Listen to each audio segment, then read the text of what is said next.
meu nome é Carol e hoje eu vim falar que me rendi, porque resolvi traçar metas de leituras para 2020. Eu sei que meu histórico com metas é péssimo, mas resolvi tentar mesmo assim, porque tinha livros que eu queria ler muito e sei lá porque eu ainda não tinha lido. E esse ano vai apenas servir como teste, vamos ver como isso vai funcionar.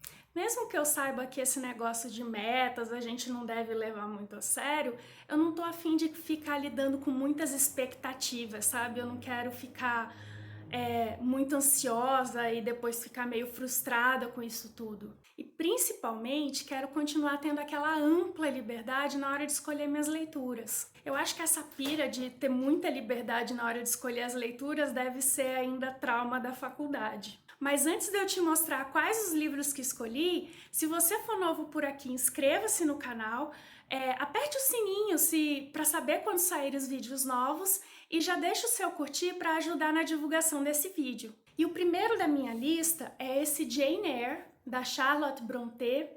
Quando eu consegui comprar finalmente essa edição comentada da Zahar, porque foi muito difícil, ele era muito caro e nunca baixava de preço, eu fiquei assim super empolgada. Mas aí eu acho que por causa do tamanho dele, deixa eu ver, ele tem umas 533 páginas, eu comecei a enrolar, porque mesmo ele não sendo aquele grande, ele é um calhamacinho, né? Eu comecei a enrolar, né? A gente sempre enrola para ler esses livros grandes. Daí eu fui deixando, mas se tudo der certo, esse ano eu vou ler.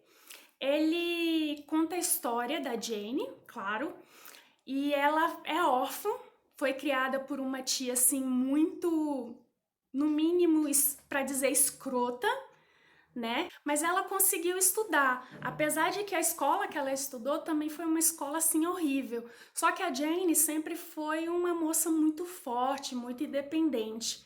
Aí, quando ela terminou os estudos, ela conseguiu um trabalho de governanta na casa de um viúvo. Essa é uma história que não é uma história de amor assim como todo mundo pensa, não é aquelas histórias assim bonitinhas e tal. Até porque vem de uma das irmãs Brontë, né?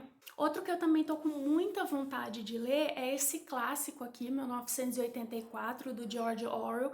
Eu comecei a ler ele em inglês, mas faz muitos anos, então eu me lembro de pouquíssima coisa e eu não lembro de ter ido muito adiante na leitura, né? Até porque eu acho que foi na época da faculdade, então bota tempo nisso, né? Então, e ele é um clássico das distopias, né? Das três distopias mais importantes do século.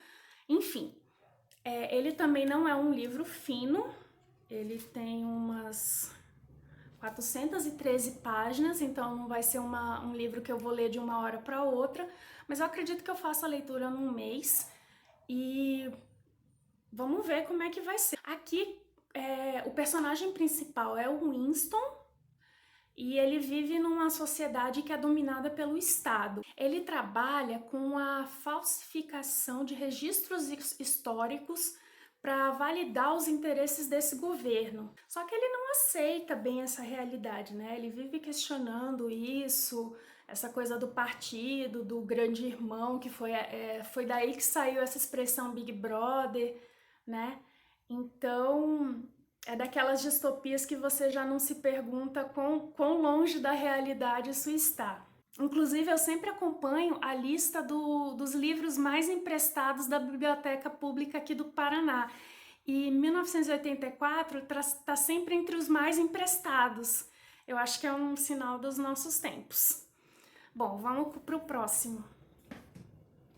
O próximo sempre tem que ter uma literatura nacional e eu tô com muita vontade de ler esse Memórias Póstumas de Brás Cubas, do Machado de Assis. Eu não sei porque eu não li na época da escola.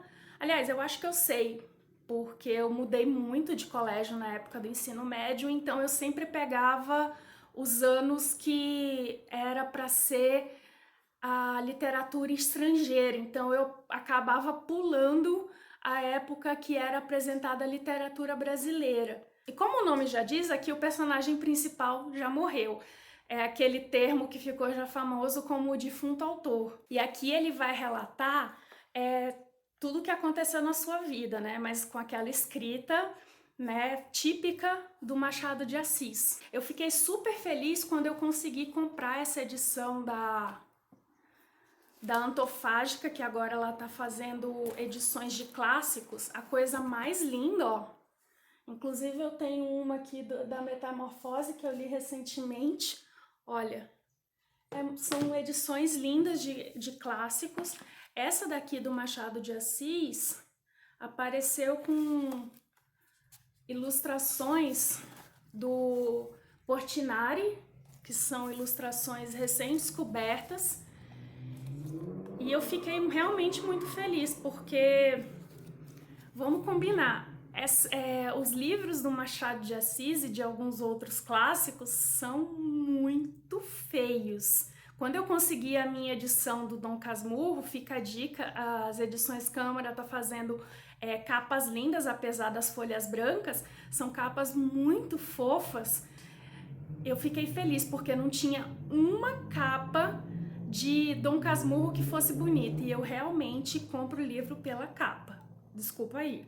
E não podia faltar um livro de contos, né? Porque eu sou muito fã desse gênero e eu queria muito conhecer a escrita da Lígia Fagundes Telles. E todo mundo me indicava esse Antes do Baile Verde, né? Que dizem que é um excelente livro dela, e ela é conhecida por ser, apesar dela escrever romances, ela também é conhecida por ser uma excelente contista.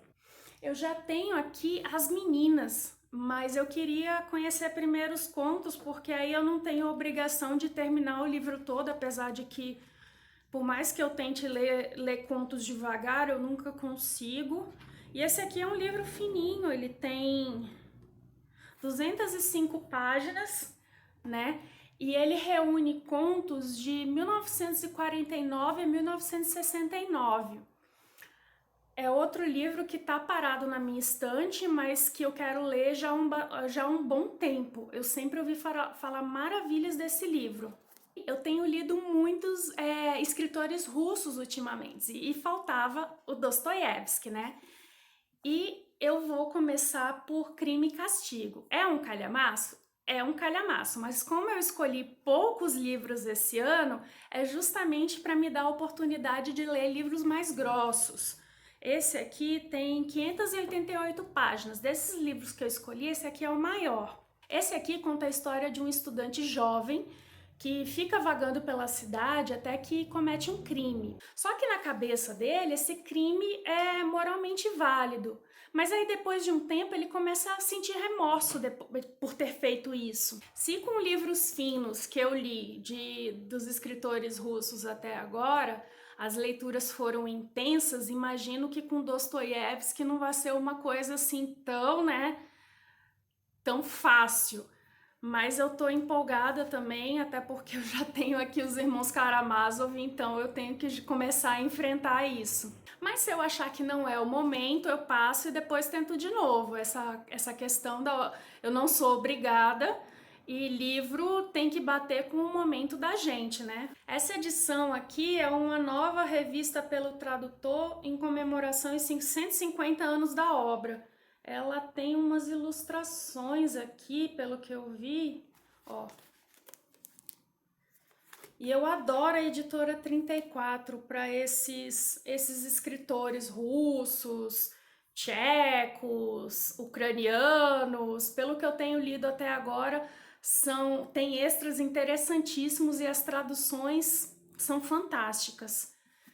Também estou empolgada. Eu não separei por mês ainda, né? Vai depender de como eu estiver para cada livro, né? Eu vou escolher na hora. Aí o último que eu escolhi vai ser esse Memórias de uma Moça Bem Comportada, da Simone de Beauvoir, que faz parte desse box que eu comprei com as memórias da Simone de Beauvoir, né? Que tem inclusive A Força da Idade e A Força das Coisas.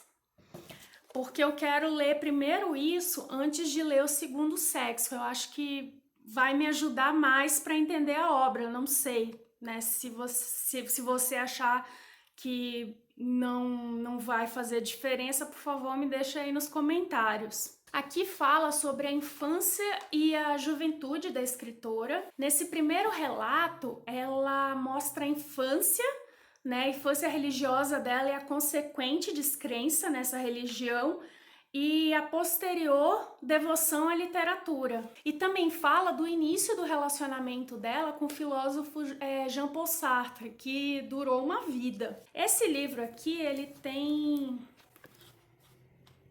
pouco mais de 300 páginas, mas é óbvio que eu não vou conseguir ler o box todo esse ano.